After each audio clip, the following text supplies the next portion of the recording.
right, Shalom. Shalom. We're the brothers from Great Millstone, West Palm Beach. We're going to start out by giving all praise, honor, and glory to Yahweh, Ba'Hashem, Yahushai, Ba'Hashem, HaKadosh. All right, double honors to the apostles, elders, Great Millstone, that were well, peace and blessings to the elected nation of Israel. All right, Shalom and the Baba Ball. We got to get it again with the lesson through the spirit of power. Yahweh, Ba'Hashem, Lord, those lessons edifying. And just getting into it through the spirit, you know, Lord willing, we be found worthy men. Okay? You know, Yahweh, Ba'Hashem, Shabbat, the Lord find us acceptable in His sight. But in order for us to be found worthy, first and foremost, is by the Lord having grace and mercy upon us, but also how we conduct ourselves. We have to walk worthy of this truth and walk worthy of this calling, man. You know? Somebody get Ephesians 4:1, Bible shop. Perfecting the body, my shot.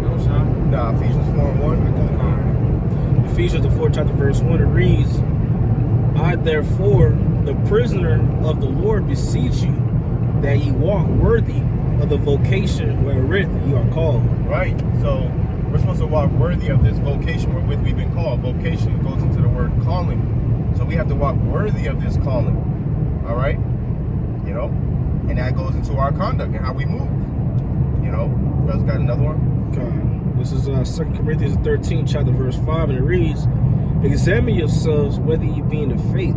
Prove your own selves. Know ye not your own selves, how that Yahweh Shah HaMashiach is in you, except ye be reprobates. And that's what we got to do. We got to constantly prove ourselves, right? Constantly examine ourselves, right? Making sure that we are walking rightly, making sure that we are doing everything to be found pleasing in the sight of Yahweh Ba'Hashem Yahushai.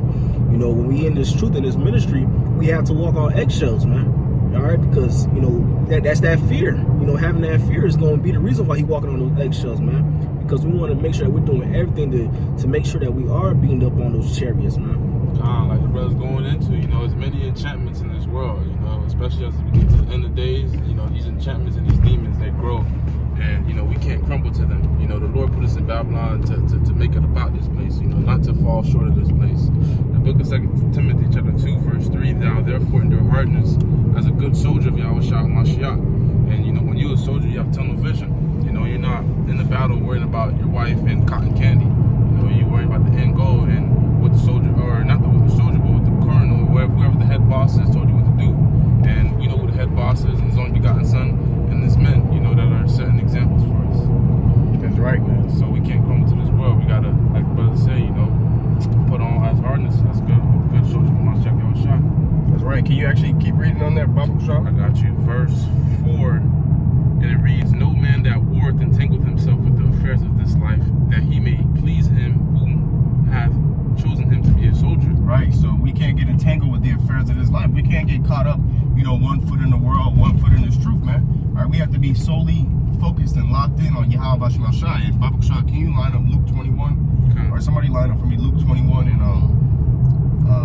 I think around verse 34. I got you. The book of Luke chapter 21 verse 34, and it reads, and take heed to yourselves lest at any time your hearts be overcharged with surfeiting and drunkenness and cares of this life, so that they come upon you unawares.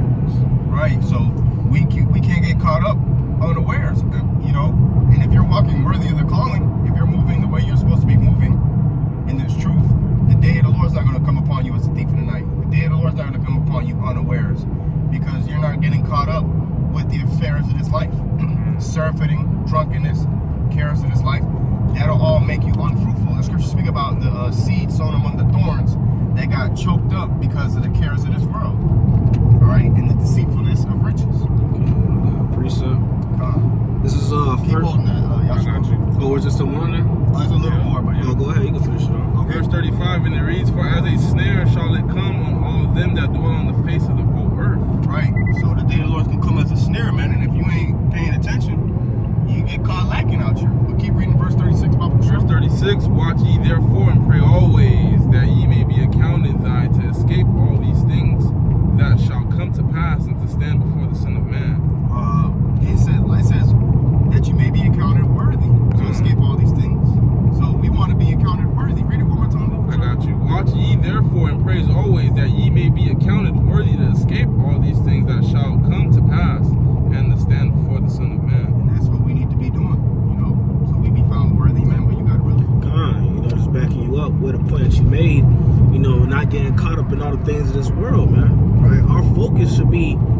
kingdom. Our focus should be on salvation, man. There's bigger things, you know, to worry about than fucking bullshit ass the nonsense of this world. But this is 1 John, the 2nd chapter, verse 15, and it reads, "Love not the world, neither the things that are in the world.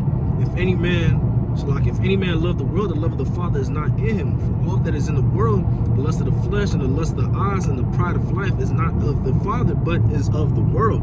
All right, like I said, love not the world, the things that are in the world, man. This world ultimately gonna lead you to your destruction, right? It's ultimately going back to the topic of this lesson. You know, Lord willing, we be found worthy, man. This world gonna have you not being found worthy, man. Right? This world will destroy you, man. Like it says in Micah.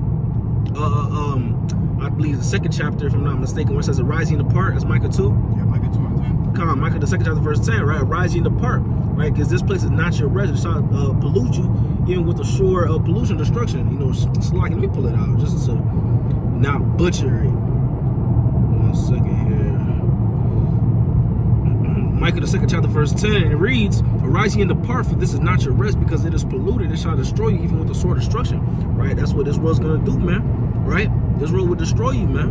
Right? We want to be found worthy. We want to be a part of that number, man. That is the end goal. That is what really matters. That is the, you know, the whole duty of man, to serve the Lord and keep the commandments. Fear the Lord, keep the commandments, man. We're striving for the kingdom, man. Right? That's right. We don't want to lose our crown off you know, getting, you know, like the brother brought that scripture, getting, you know, those entanglements of the world, man. You know? Yeah, because not everybody is revealed into this truth. So the fact that the Lord revealed this truth unto us is a privilege, and we gotta take advantage of this opportunity that's been granted unto us, man. Wisdom of Solomon 6 and 16 says, "Wisdom goeth about seeking such as are worthy of her," man. Letting you know that, you know, not everybody's worthy of this truth. It says, "Wisdom is hard at hand to find, and she is not manifest unto many." Okay? That's how wisdom was treated in the ancient world as well. You know, real wisdom wasn't just spewed out and given. You know, it was sacred. Right? And it's going to be sacred even in these times when that famine of the word hits, man. That's right. And in order for us to be stable in the times, we got to fear the Lord, so that the Lord finds us worthy to obtain His grace and His mercy. And at the end of the day, all of our righteousness is as filthy rags, and we can never do enough for the Lord. But at the same time, there's a certain way you have to conduct yourself to show the Lord that you're willing. You know what I'm saying? That's right. Can somebody get that next precept we had in 2 Thessalonians? It's 1 Thessalonians. Oh, 1 Thessalonians, my fault. This is 1 Thessalonians, the 2nd chapter, verse 12, and it reads, "That ye would walk worthy of the Most High, who hath called you unto the kingdom and glory." Right, and that's straight to the point. Okay, that's what we need to be doing. You know, the brother quoted where he brought out the scripture earlier. You know, speaking about how, you know, when we come up here before the Son of Man, and we seek to hear something, you know, rather than "I have not known you, depart from me." Matthew chapter 25, verse 21, and it reads, "His Lord said unto him, Well done, thou good and faithful servant. Thou hast been faithful over a few things, I will make thee ruler over many things. Enter thou into the joy of the Lord." That's right, and that's what we want to hear. You know, when we enter those chambers, man. You know, we want to hear those good things. We want to be crowned. We want to receive that penny. So these are the things that we use to motivate us to keep going and do what we do, man, and not be distracted and be entangled in the affairs of this life. That's right. We're gonna close it out with this last precept, Lord willing. This is Colossians, the 1st chapter, verse 10, and it reads, "That ye walk worthy of the Lord unto all pleasing, being fruitful in every good work, and increasing in the knowledge of the Most High." That's right. You know, so that's how we want to be moving out here, man. Being fruitful in all of our works in the sight of Yahweh Shai, moving in ways that are constantly pleasing the Lord. All right, you know, and that we walk worthy. Okay, because there's a certain way you got to move in this truth, man. Same way how you might get called into a certain position, you have to walk worthy of that position to obtain it, man. Okay, you can't just move in the truth willy-nilly. You have to be a good example for the flock on and off the camera, man. You know? Hey, and that also goes hand in hand with his other scriptures. I'm gonna paraphrase it, but you know, bearing that good fruit, man.